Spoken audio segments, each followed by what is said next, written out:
बघा बघा सातारकर, आज 15 ऑगस्ट स्वातंत्र्य दिवस. मात्र सातारा जिल्हाधिकारी कार्यालय परिसरातलं हे वातावरण तुम्ही बघू शकत असाल.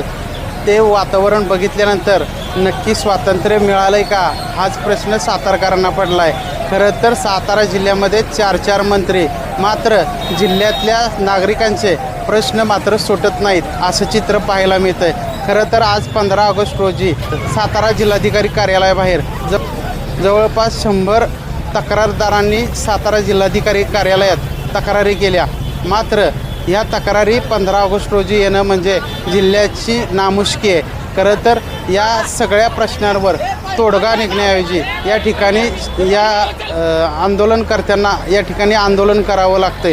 खरं तर आज या ठिकाणी पालकमंत्र्यांनी या आंदोलकांची भेट घेणं गरजेचं होतं.